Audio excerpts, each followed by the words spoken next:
Abdul Salam Jibril, thank you for that question. Great question. Will the new cabinet members meet the expectations of Nigerians? Now, that's the crux of our conversation on Good Morning Nigeria this morning. And if you've just joined in, we welcome you as we begin our introductions of our guests here in the studio. Dr. Abel Daniel Uchibu is former Deputy Clerk, House of Representatives, and CEO Creative Management Consult here in Abuja, and would like to say thank you for joining us for this conversation. Thank you. Also here in the studio is a familiar face, media's delight, Honorable Ahmed Sajo, former Commissioner for Information and Strategy at Adamawa State, and also a public affairs analyst. Honorable Sajo. Yeah, thank you very much. It's my pleasure. I can't wait for the vibrant conversation, discussion we're going to have. And also joining us from our Enugu studio is Professor Joy Ngozi Ezealo, Senior Advocate of Nigeria, Emeritus Dean, Faculty of Law, University of Nsukka. Thank you so much for joining us, Ma.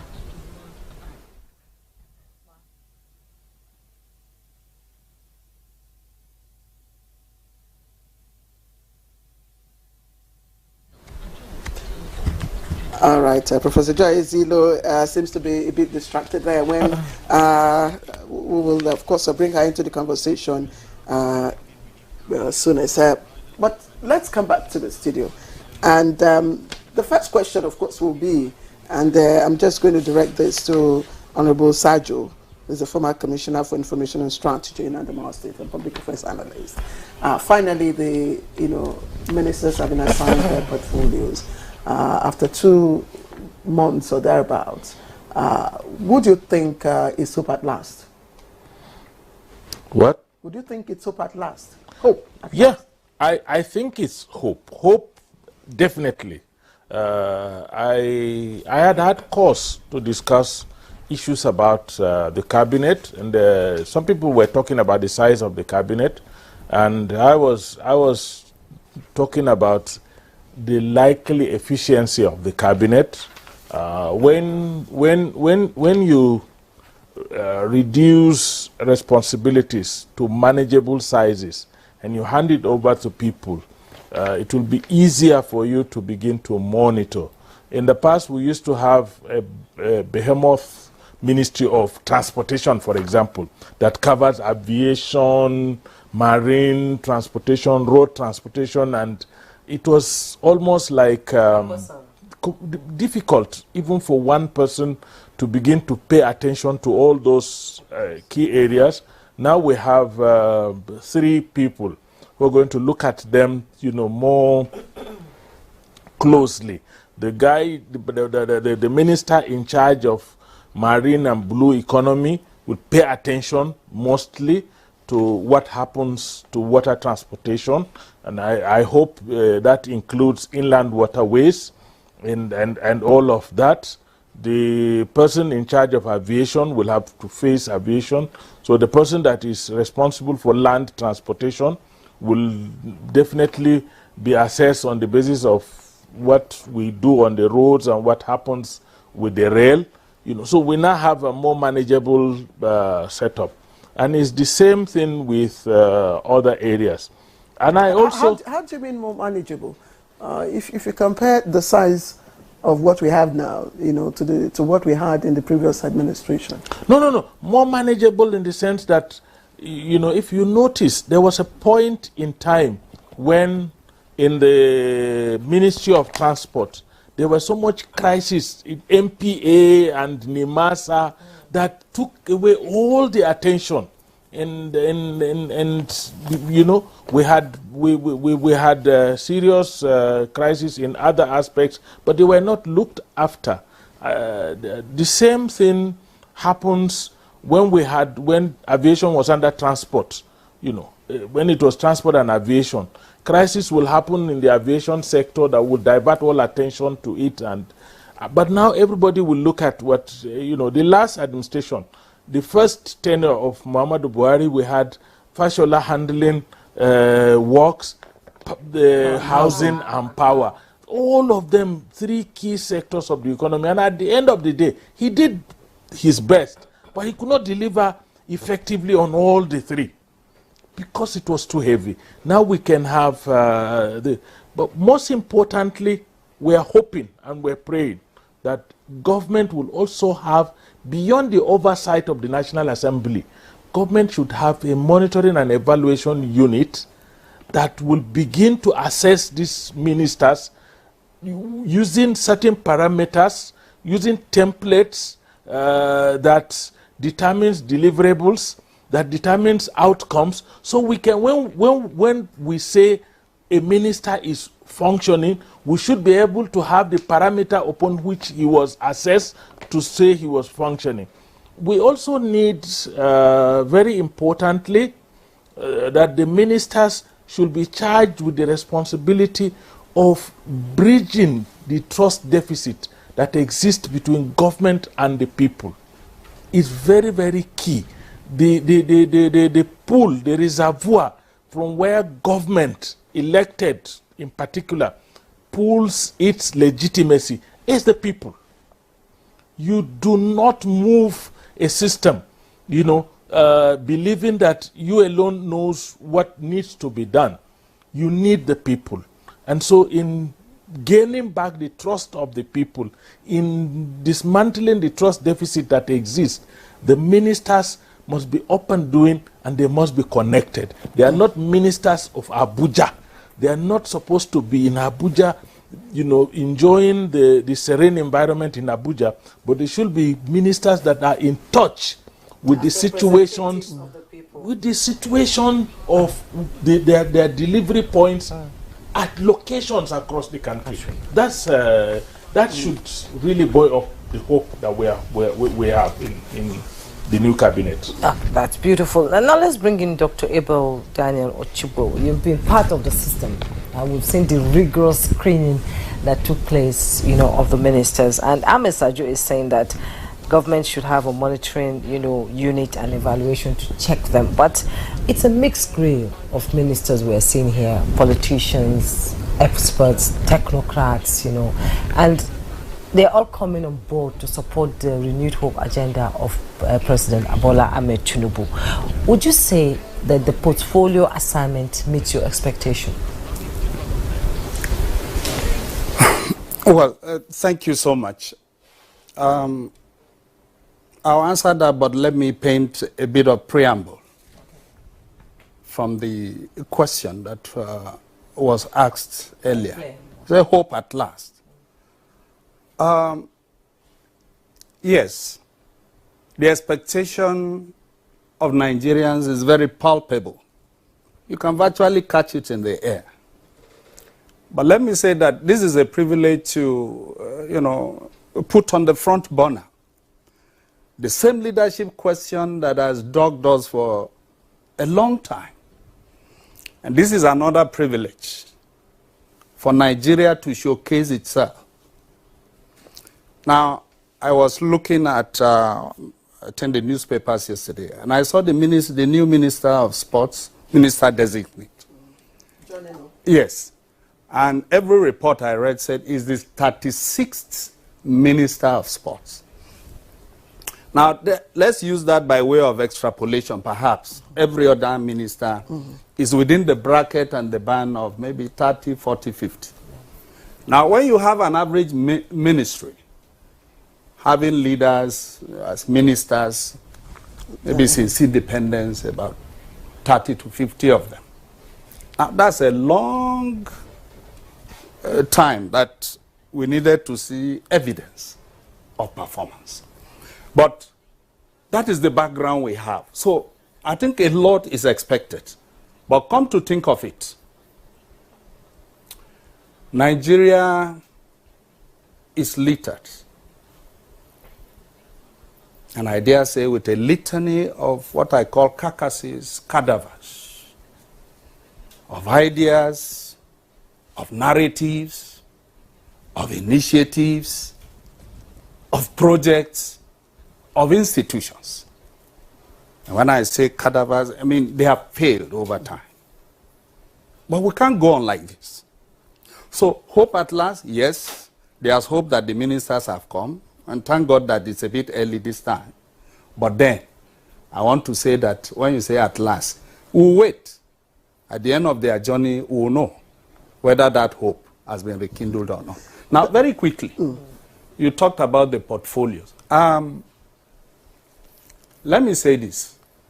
In the National Assembly, there was a time that there was so much about come with the list of ministers and their portfolios.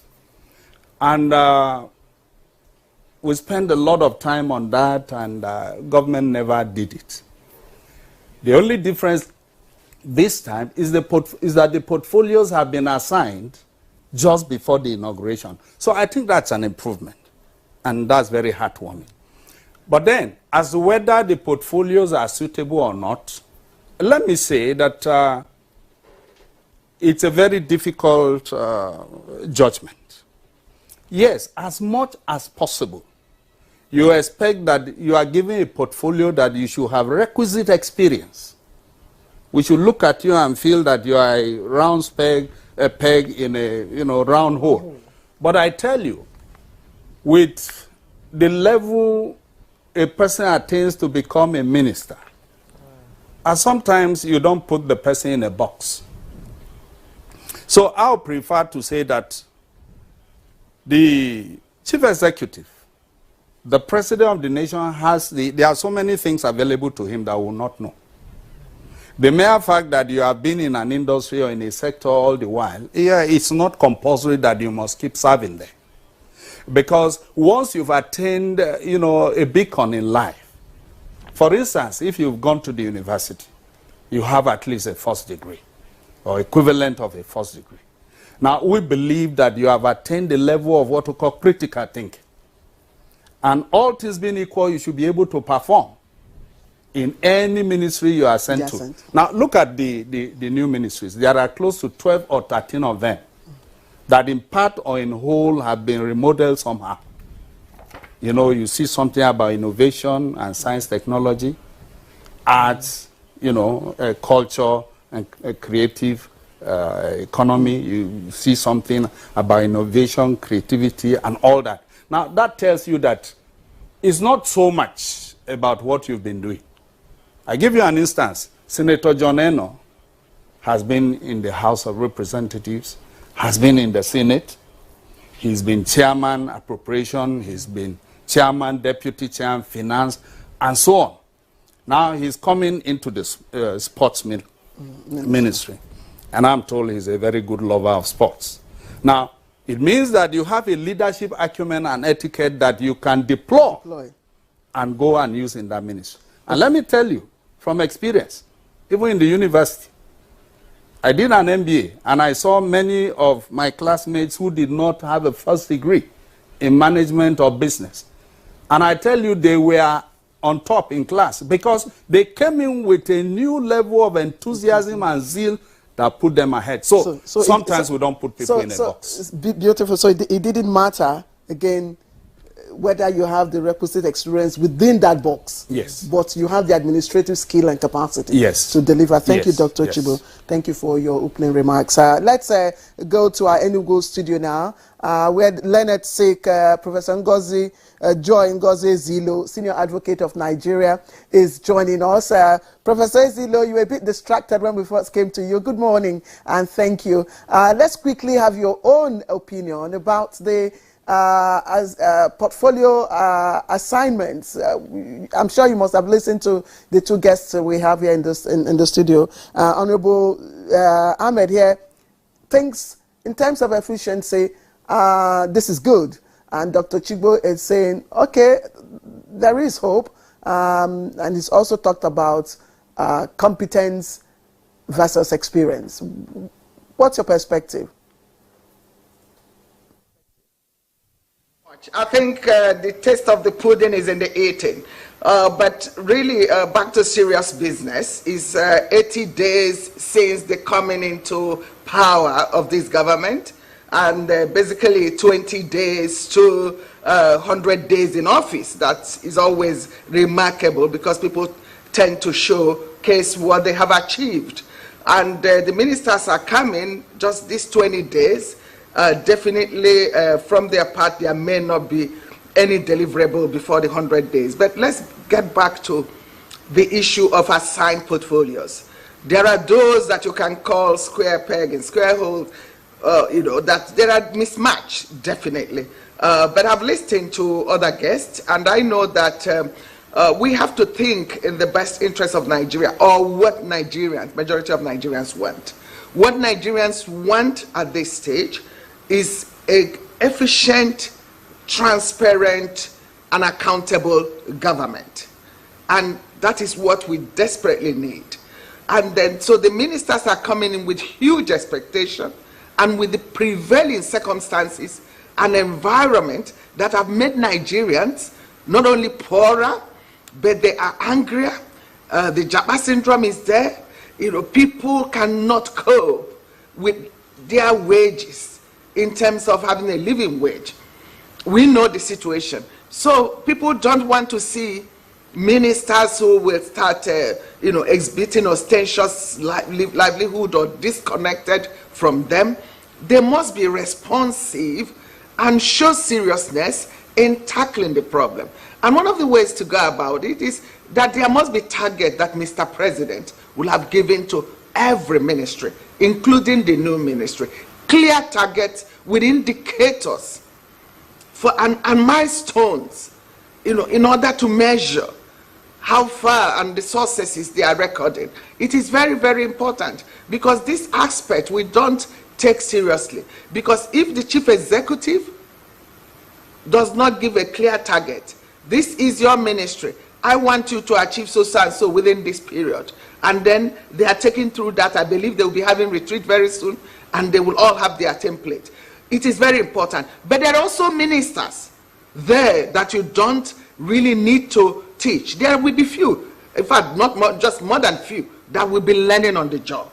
And that's where you have a problem, where there is huge expectation, where already the environment is one that people can't afford to wait a minute longer. And then you have people who have to take their time, learn the ropes, because they have been placed in a ministry, they don't have capacity. There are people you don't have to think about that. Look at Works, for example. Governor Mahi that is there is an engineer by profession. He has showcased that he can. So when it comes to Works, he already have to know what he wants. What they need to do is to take stock. Each ministry will have to take stock, do mapping, and then have their own strategic plan and have shared vision with also administrators, because the civil servants who are there have to buy in, the public servant, into your own into the agenda and overall agenda of the chief executive and the president of the Federal Republic of Nigeria. So it is important. That target is very important. The deliverables are very important, and I think they should be very clear and quick also to change any minister that is not performing, because underperformance has been the bane of Nigeria and the government, and inefficiency, and we've seen the worst of it in the last 8 years, where people were not performing and you kept them on the same position and you renewed their mandate. So renewing their mandate is saying, well done for not performing.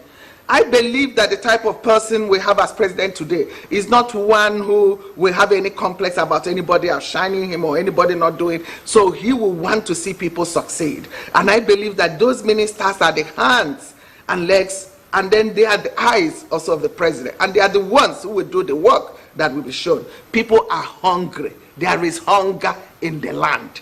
So that means the poverty ministry will be very important.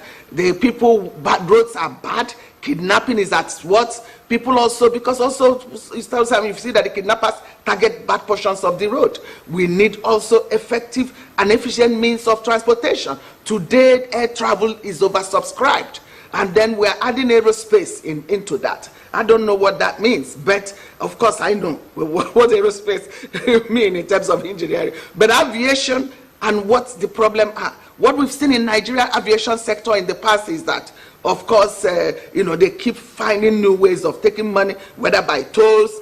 Fan is very rich, and corruptly everything will evaporate. You come to the airport, nothing is working, the escalator is not working. We have not built for our population. We have millions of citizens that travel, and then you have one cranky elevator that is not working. You have escalator that most of the time is out of, you have a security point that most of the time is out of service. We just need to change the way we do business. And unfortunately, we have majority of the people also as politicians.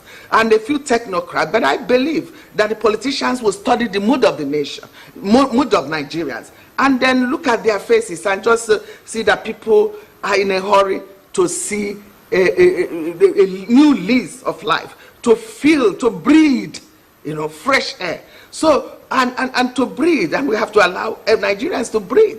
You can see also new ministries created, whether marine and blue economy. Those have to be defined. Science and technology, already in it is innovation. But when we have innovation, entrepreneurship, and there are ones that are called coordinating ministries, there are cross-cutting issues where these ministries obviously overlaps that we see in MDAs. So I believe that they are going to work together and know that they are working not just for the same purpose, for the best interest of Nigeria, and that they are also working also for a president that want them to achieve. So the outputs will have to be defined, and everybody will key into that, and then they will deliver in their different sectors.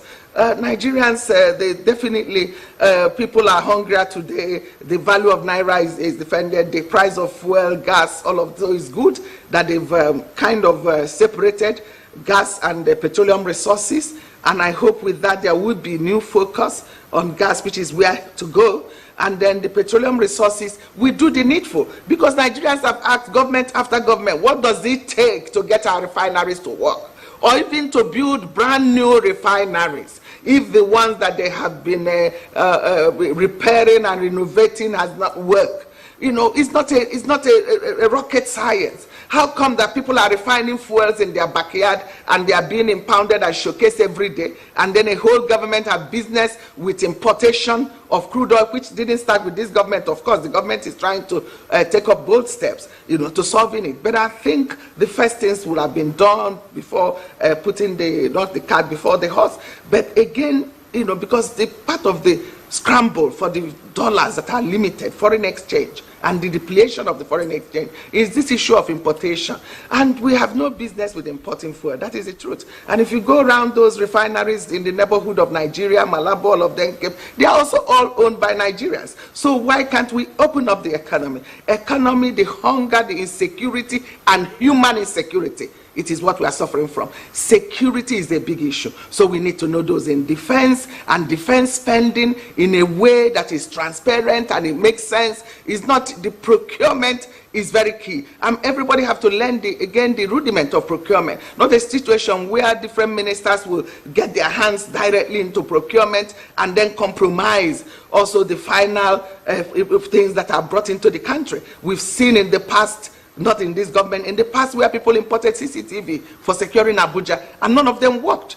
Professor Joy, yes, you've raised a lot of issues, in your opening comment there, and we will get to issues that you really want to talk about, but we need to come back to the studio so that we can bring in the other guests into the conversation. Now let's bring in Dr. Abel. Dr. Abel, she has raised a lot of issues, especially with the new ministries. It sounds strange to Nigerians, and a lot of Nigerians are saying, are we moving ahead, or are we just trying to pump money into other places that is not relevant to the Nigerian structure itself? So how do you think about this new introduction of new ministries that are out there, and how do you think they will function well to impact Nigerians? Thank you. Yes.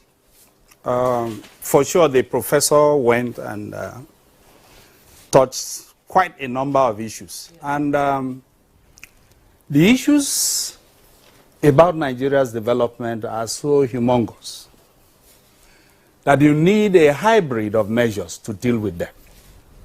Now, let me say this, that for a long time, there has been an unrestrained, gradual but progressive descent and relapse into a tailspin in this country. And that's why I said earlier that the hunger and the hope for development, the expectation by Nigerians is quite palpable. And it goes around, there's no area of the economy, there is no sector of the economy today that is not in a dire strait, that is not in a hurry to develop, that people are not waiting to see, creativity and development. So what we have seen so far, and like we've said, there are close to 12 or 13 new ministries, either in part or in whole. And I think all these are in an effort to see that we, craft a model of development that will be a departure from the past. We are going to see a new system, and that is our hope. That, look, things have not been, what can we do? And so one of the things we've seen is that, one, there are new ministries. Secondly, we have seen that some ministries have either been restructured or remodeled, like I said, in part or in whole. Number three, if you watch, we have brought back this concept of a coordinating minister of the economy. We have, I think, from the list I saw, we have 2 ministers that are coordinating. Health and social welfare, finance, and the economy. Now, that is yet another level of innovation. So, when you put all this together, and then like we said earlier on, we now have a system whereby we didn't waste time as much as maybe we used to have sometimes in the past. And ministers have come on board within 3 months. Because there's a law. Yeah. So the law is now working. So these are all, glitters of hope here and there that I believe that we can cash in on them, and then we can see that they will hit the ground running. Perhaps as we go on, the government would think of some other, activities and some other strategies, and they will have to calibrate and reconfigure what they will do so that, like my co-speakers have said, we can see development, we can see activity, we can see results, we can see outcomes. I give you an example. We had a president in this nation. When ministers came, as you were doing your documentation, I was told that you had to sign an undated letter of resignation. I'm sure maybe you forgot. There was something like that. Yes. Now, that was a model. There was a strategy. Perhaps it put ministers on their toes. You have come for service. It's not politics. It's about results. So I believe the government can come with a mix of strategies that will suit it, to put every minister on his or her toes that the time for play is gone. It's gone. Nigerians are hungry for results. It's no longer business as usual. I'm sure that's a cliche now. Honorable Sajo, earlier on you talked about efficiency. Just before we delve into maybe critical sectors that would, require, prompt attention and critical attention. Someone said that the ministers will just not have to walk. They will have to not hit the ground running, but they have to sprint. That indicates the urgency, that Nigerians want things get done. Now, if you recall, the Oresanya report, 800 pages, that report was in a bid to, cut down the cost of governance, streamline the cost of governance, and, impact on efficiency. Now we are having 13 new ministries and a wider cabinet. You talked on efficiency. How might this impact on the cost of governance, which Nigerians have been, hitting hard on, to be streamlined, and of course the deliverables expected from the ministers? Well, I think the cost of governance will definitely go higher because you have higher departments with ministers. But I think with the efficiency of the governance system will bring down costs further, in the sense that it will increase performance, and with performance will come additional income and progress for the country. The important thing is that, like the learned professor said, if you have deliverables, you have milestones, you have a template for measuring outcomes and performances, and you insist on that. A lot of people don't understand that government is an enabler. And in the last few years in Nigeria, we must accept that areas where there is very little government attention are the areas that we've been succeeding. The entertainment industry, the creative industry, those are the areas that we are performing wonderfully and making waves across the globe.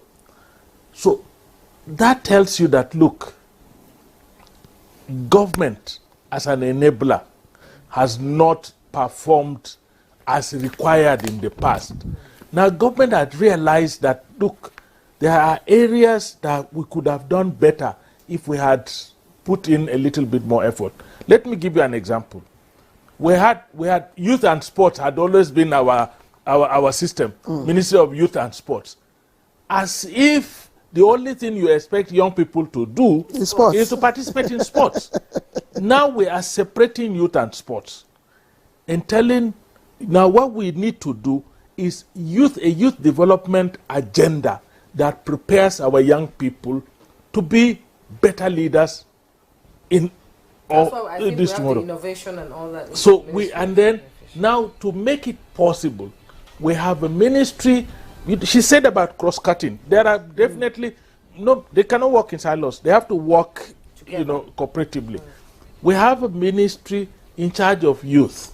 So I mean, then that ministry will leverage on the activities of the Ministry of Sports, for example, to encourage young people to excel in sports. That same ministry will leverage on the activities of the ministry in charge of creative industry to encourage young people to be creative.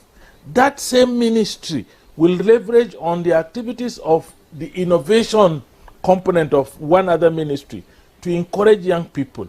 One area we have succeeded beyond our imagination, maybe negative, maybe considered negative, but is still, an achievement on our part, is what we call Yahoo Yahoo. That our young people could manipulate the computers to the point of, moving funds. If only we could harness that creative ability into positive enterprise. That is an area that is the new world, the new vista. So we are looking at a situation where our ministries will be targeted at achieving specific results. When we say, for example, that we now have, and we have some ministers that you could easily pin them on past performance. Take, for example, the Minister of Education, Professor Tahir Mamman. He started from being a university lecturer, rose to become a professor. He became the DG of the Nigerian Law School. He is currently the Vice Chancellor of a university. So when we have an ASU strike under him, he does not manage it well. No, but I'm coming. If he does not manage it well, yes, we will have cause to say, look, my friend, this is your tough. You must understand how it works. Unlike some ministers that will tell you, this is my first time of coming into this business. Now, we also have a situation where we have ministers that, will come in from a background of what they are assigned to do. Some of them, have been on ICT, and they have been given ministries that are responsible for ICT and communications. They'll be able to, we hope that they'll be able to deliver. But none of the ministers, whether equipped or not equipped, whether prepared or not prepared, whether professional in a field or not professional in a field, no minister will function effectively unless the person who assigns him that ministry ensures that he is supervised effectively. Nigerians did not give any minister their mandate. They gave the mandate to President Bola Ahmed Tinubu. He is delegating that mandate Nigerians gave him to the ministers. Okay. It is his responsibility to say, look, my friend, this is how I want. We already have what we call renewed hope. Whichever direction you come from, whether you are from PDP or whether you are from Accord Party, because there are people from Accord Party I know, there are people from PDP that I know that are in this. Whatever party you come from, your goalpost is the renewed hope that the APC fashioned out as the manifesto upon which President Bola Ahmed Tinubu campaigned for Nigerians to vote for him. We must deliver on that renewed hope. Okay. Ahmed Sajo, as usual, you know, when you speak on issues like this, people tend to learn a lot. You know, you sound like a lecturer. Actually, I've gotten a lot of information, and let's bring in Professor Joy, Senior Advocate of Nigeria, back into the conversation. You raised some issues while you were talking, you know, about ministries, unbundling of the ministries, new ministries coming up, and one issue I want you to talk about is the Ministry of Petroleum Resources, which the president is the minister for the past, I think, since Obasanjo's era. President Obasanjo is the minister of petroleum, and then we now have a state minister of petroleum. We have two states, and then it has been unbundled with natural gas too. This is the goose that lays the golden egg here in Nigeria, you know, revenue generation and all that. And a lot of people are concerned that this time around something must be done in the petroleum sector to arrest all the challenges that have been, you know, coming up, you know, in the Niger Delta and every other place in Nigeria. How do we bring these ministries on board to ensure that the golden goose lays the golden egg and Nigerians enjoy eating that egg? Very much. Like I said, yes, it's good that it's been separated, but still we are waiting. Who is the real, the minister of petroleum or both?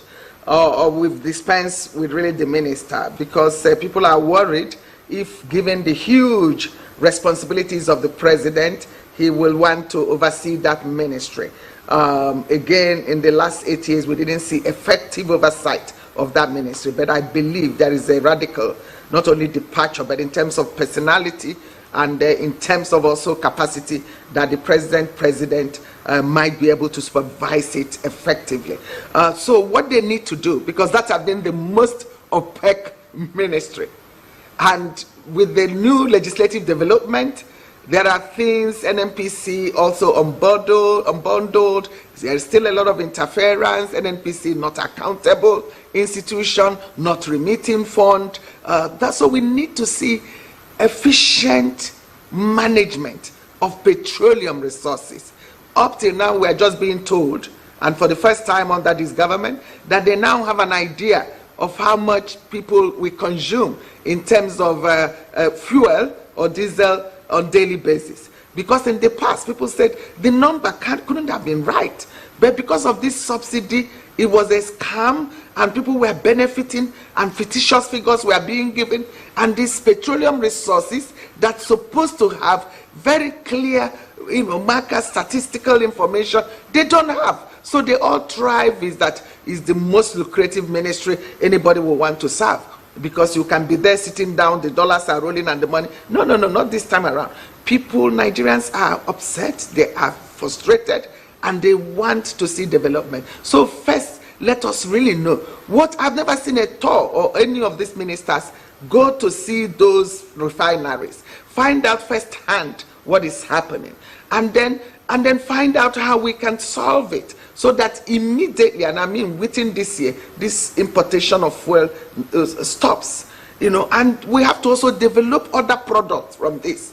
The issue of gas flaring, we hope that with the Minister of State for Gas, they can deal with that. They can also, there are gas pipelines being developed. I hope Nigeria war wouldn't affect that is happening in Nigeria and everything. And we can do that. Nigeria can supply. Nigeria could have made themselves really better position, given also the war in Ukraine and the Russia and demand for those products, so that now we are number 3 or whatever, number 3 in terms of petroleum, you know, production or the natural resources. We can better, you know, deliver, better think. The OPEC, it has been really a ministry that has not been accountable to the people. So people would like to see a departure, a radical departure. So the current ministers, they need to roll their sleeves quickly, get on to work, and communicate to the people. The communication you hear from those ministries will be in time of fuel scarcity. They will come out and say, we have abundant reserve that can serve us 1 month. Please, these things are very silly. We don't want, nobody wants that kind of, information and situation. We want the real information. Like you said, it's the golden egg. This is where we get, unfortunately, we have not diversified our economy. And this is where our foreign exchange comes. And every day it is dwindling what we receive. And that's why the reserves, everything has been depleted, plus the hydra-headed corruption. So the hydra-headed corruption in that place. And it's not just what the minister can change immediately. You have to go through strategic thinking, planning, process, and studying the ministry, including there are staffs who have become institutions in those ministries, who will frustrate, I'm sure, even any minister and administrator, or get you to do their way. You find some of them, if they have to be moved, you move them.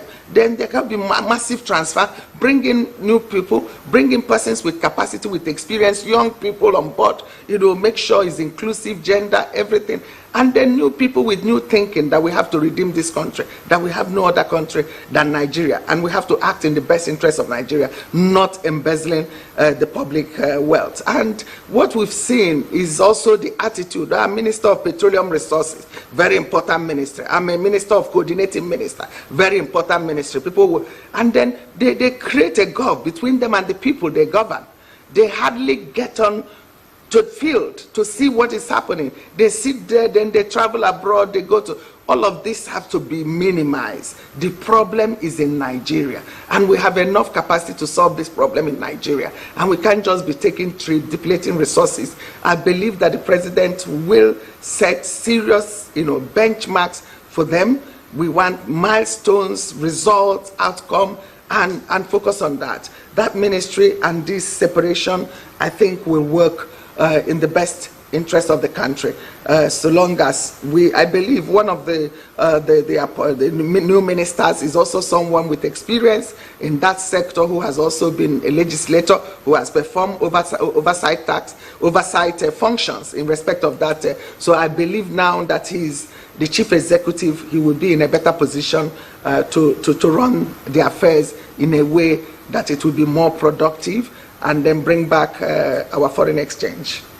So, Joy Ezilo, Leonard Sake, Senior Advocate of Nigeria, thank you. I will get back to you because earlier on you talked about mismatch in the portfolio assignments. I would want you to identify the mismatch and also evaluate that against Mr. President's declaration that he would run a government of competence. But that will be shortly when we come back from this break, because I also have a question for the gentleman here in the studio. You're watching Good Morning Nigeria. Let's quickly take a short break. When we come back, we'll start up with Honorable Sajo.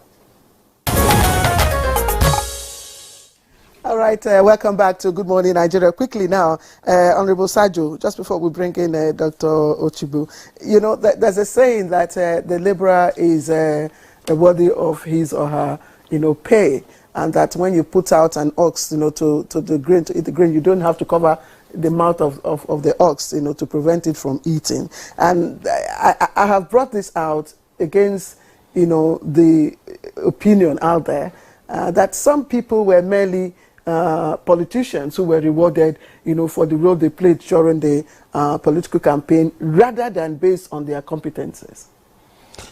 I don't want to believe that. Okay. Let me tell you that sometimes we make erroneous analysis of individuals just because they participated in the political process. It does not make a person who participated in the political process less of a technocrat if he has a technocratic background. You cannot deny, for example, Nyesom Wike being a lawyer. It does not, the fact that he contested elections and won and became governor does not remove the fact that he is a lawyer. You cannot, for example, remove from Badaru being an accountant. And an accountant, by all standards, is a professional. He's also a technocrat in his own right. So there are the thin dividing line is not as sharp as we want to make it.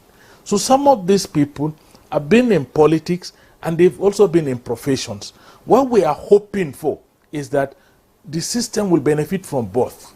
They will have the critical thinking of professionals who've gone through the mill of training and retraining and becoming professionals, but they will also be able to make political considerations where it is necessary, particularly, you know, issues that have to do with even spread of projects and programs, things that have to do with inclusion, making sure that there are youth, there are women, there are within systems. These are political decisions. They are not purely technical decisions. As an accountant, you cannot sit down and you say, look, I'm just going to balance my books, debit and credit, when you are in the political space. You must also look at how does it affect certain segments of the society. So there are political decisions that need to be taken, and there are technical decisions that need to be taken. So we are bringing people who can have a blend of the two, so that one does not override the other. We do not become so technical that we assume we are mechanical. No, we are human beings. There are social science decisions that have to be taken, because we are taking those decisions on behalf of people. We have sociological decisions to consider. We have psychological decisions to consider. We have ethical decisions to consider. We have all of these decisions to consider, in addition to being technically efficient in delivery. Yes, we just have to, you know, pick in. Dr. Ochigbo, I mean, very logical, you know, conclusion he's drawn based on the parameters that he has given. What are your opinions about this? Well, I come back to what I said earlier. The professor talked about the hydra-headed monster, and we can use all kinds of adjectives to, you know, describe the leadership question in Nigeria. And that was why I was recommending that whatever hybrid procedure as a therapeutic measure that the president can deploy to fast-track development, to fast-track growth, I think is very welcome. See, listen, we are not going to become or to continue to be the shame and the poverty capital of the world. We are not going to be the ridicule headquarters of the world community. We are tired, and we are not going to be on the embarrassment street and highways, you know, of the global system.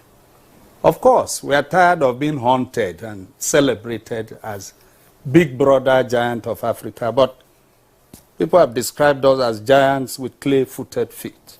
We are tired. We are not going to be that. So if it takes, it's about the person. You see, yes, you have attained a level, you have crossed the Rubicon, you have had exposure, you have had experience, you have the benefit of critical thinking. Yes, a good majority of them are going to be round pegs in round holes. Okay? I know there are a few upsets. I've seen comments about, oh, how come Mr. Alake, who has been in the media, pleads for the president, what is he doing in solid minerals? But, I mean, the president must have his reasons. And I believe that for good reasons, he's going to perform there. So we have had things like this. So whatever it will take, you know the people. Who a person is in the inside, really. Yes, your qualifications and all that, they are good. And there are certain sectors you just need to put people who have direct requisite experience. But whatever is going to take, whatever that hybrid measure is going to be. See, for long we've practiced democracy devoid of dividends. Call it the DDD syndrome. But we can't have that again. Do you think in terms of portfolio assignments or assignment, do you think we have mismatch? Because Professor Zilus, you know, mentioned mismatch earlier on. Well, yeah, there are mismatches, but what I've been trying to say that mismatch in itself is not inherently bad. It's not inherently a problem. You have someone whose pedigree, antecedents are not in sports. He's in the sports ministry. And like I said, he's a lover of sports. See, do what you love, and you will see unprecedented growth and development, and you will dazzle the world. So mismatch could be there, but that's what is still part of what I call the hybrid. And there are people who have come to do very serious things, not where they train. But when you go there, the challenge is even there. The creativity part of you comes out more. You know? You see, let me give you this last example. I met a one-time DG of the National Directorate of Employment. And we got talking and reminiscing over issues and problems and so on. And I asked him the creativity question, what are you doing? And there were excuses and so on and so forth. But I asked him a question. I said, between corruption and unemployment today, which is the one that touches every home in this country? I'm sure it's unemployment. Corruption is there, but I'm not sure it touches every home like unemployment.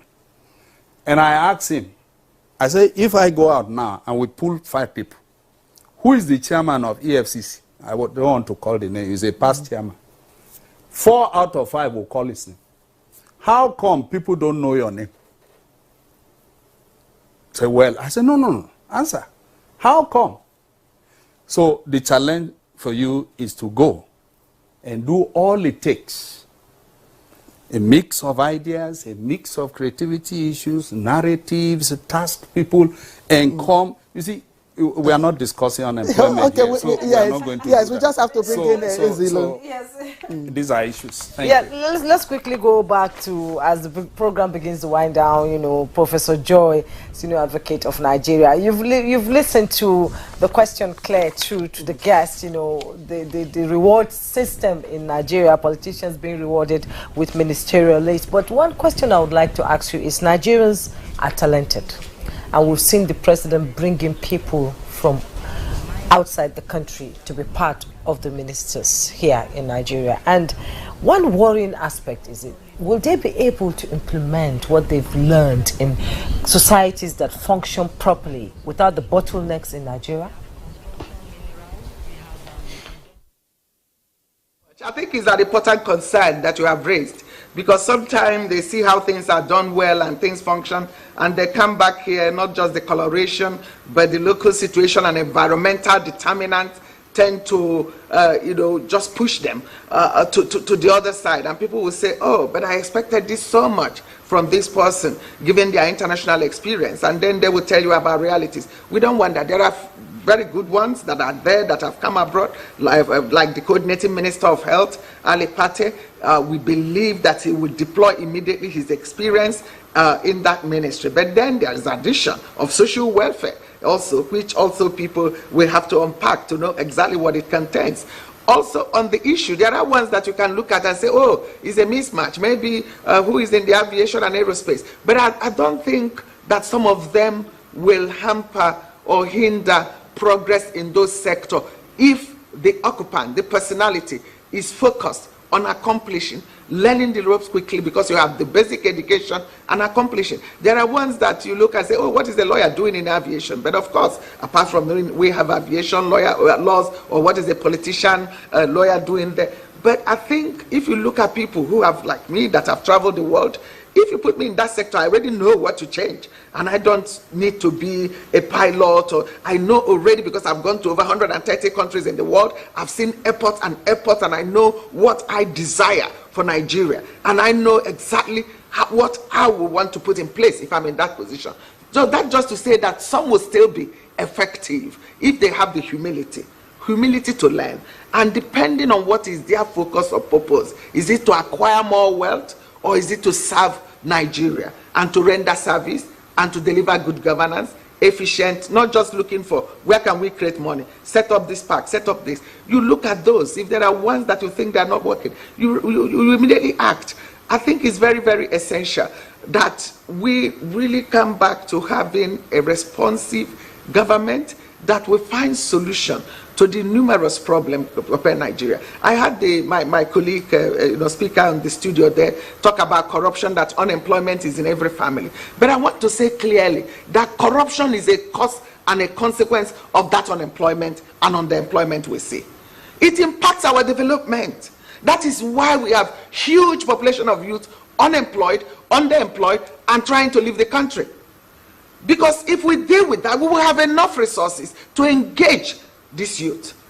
I want to tell people that we can employ 3,000 computer experts to even just secure Abuja, in security of Abuja. And I've shared this even over 10 years ago. I was the UN Special Rapporteur on Human Trafficking.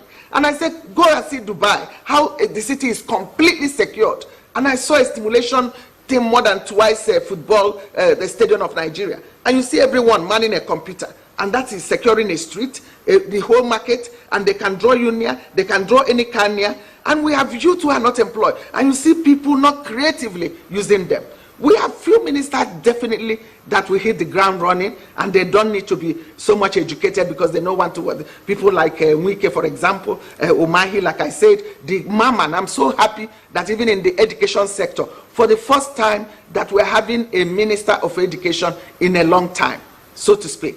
Tahir Mahans, SAN, Senior Advocate of Nigeria, because he is someone with that track record and knows exactly, and a reformer, knows he will get to work immediately. In the past, people have stayed there, it's not their passion, it's not their... So one of the problems about mismatch is that you can put someone where ordinarily the person wouldn't want to go, but they go there because they are committed, because they are passionate, because they know they can learn quickly, they will even perform effectively.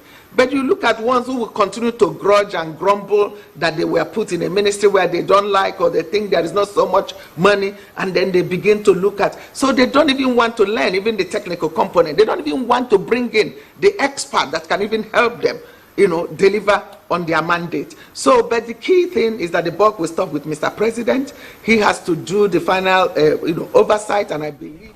Yeah. Professor Joy Ezilo, thank you. I would like to just briefly, ask you, just before we come back here to round up the conversation, and briefly too, if you may, in the past, sector rivalry also impacted on the outcome and deliverables that the ministers, were able to deliver. Now that we've seen, demarcation of ministries, remodeling of ministries, and all that, do you think that will address the issue of ministerial rivalry? Prof. Because if you look at having now marine and blue economy, and then they can deal with then you look at the issue of gas, petroleum.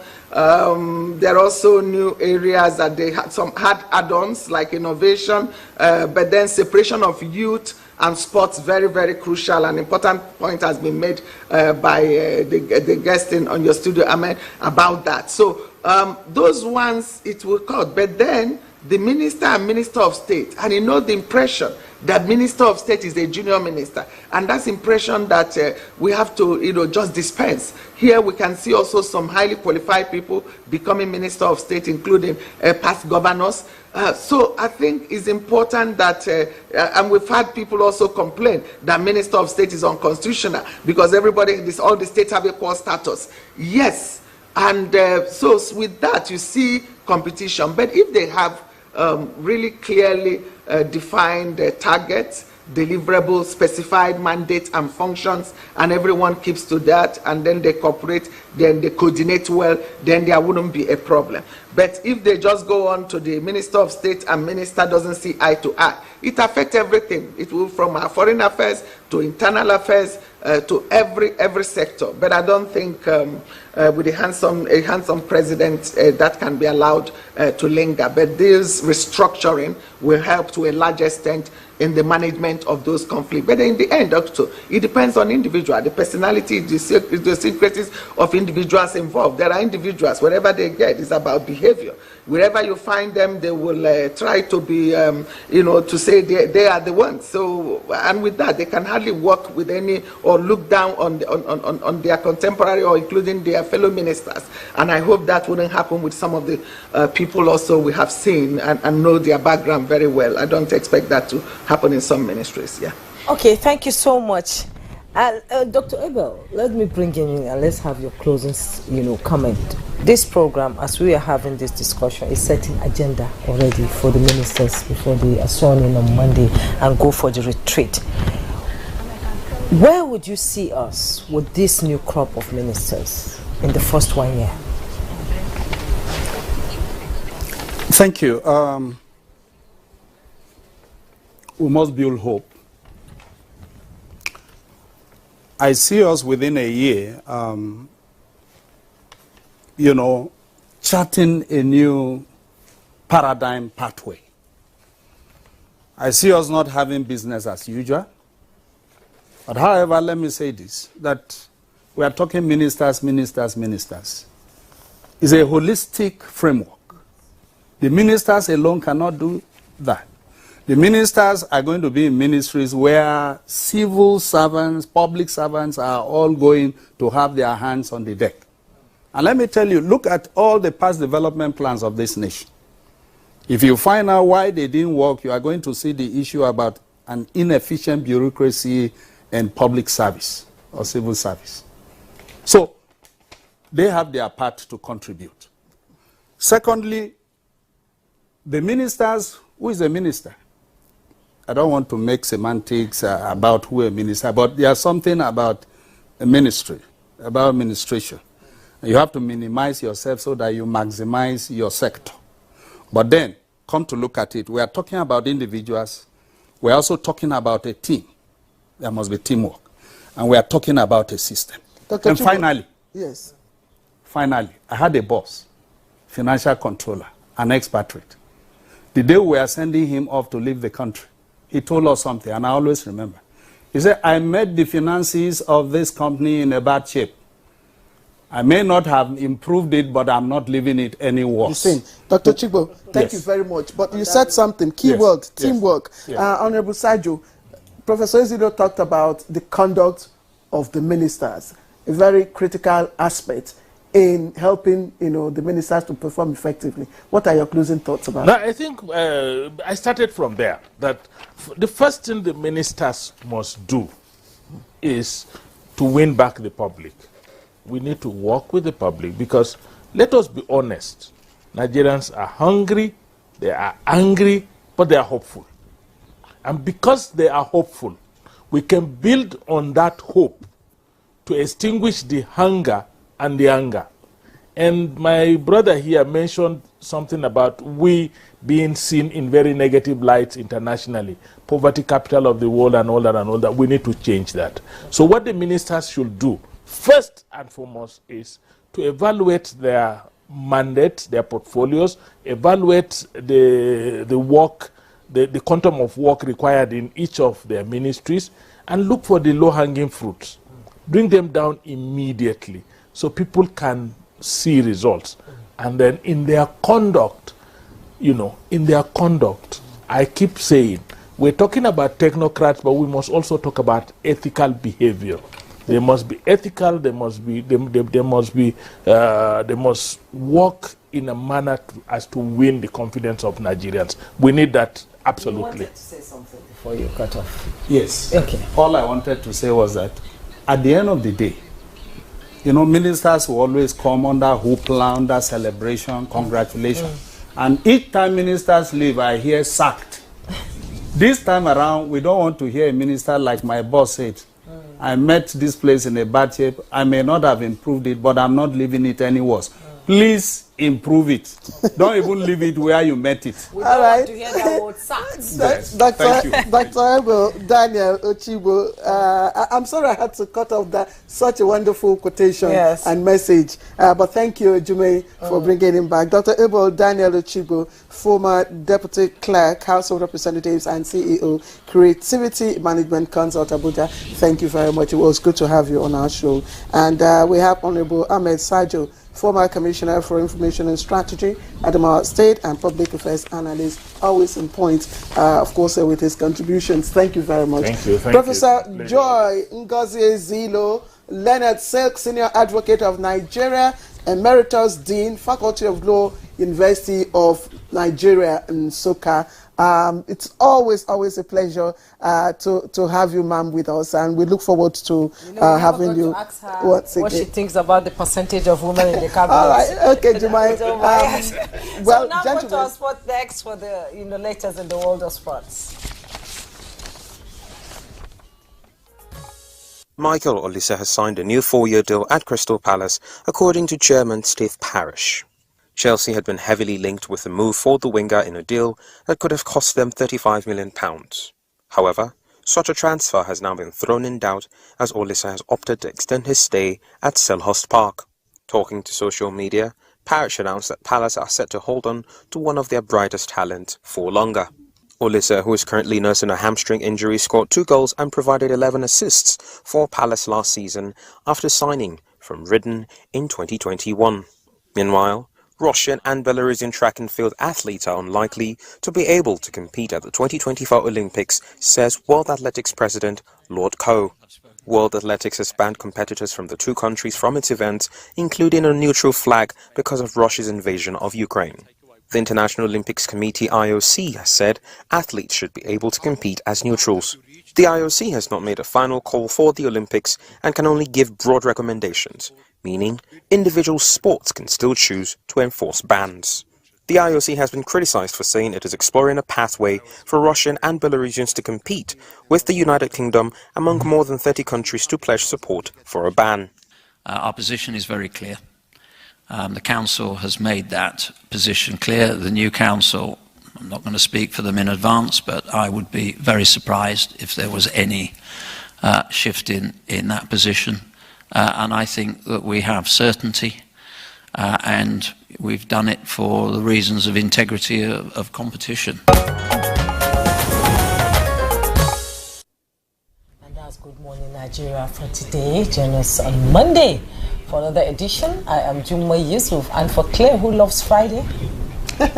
All right, of course. But just to add that this is a discussion that will be in the public domain for days and weeks to come. And of course, you can count on NTA to give you a platform to catch up on more information. I am Claire Adelabu Abdul Razak, and my weekend starts right now.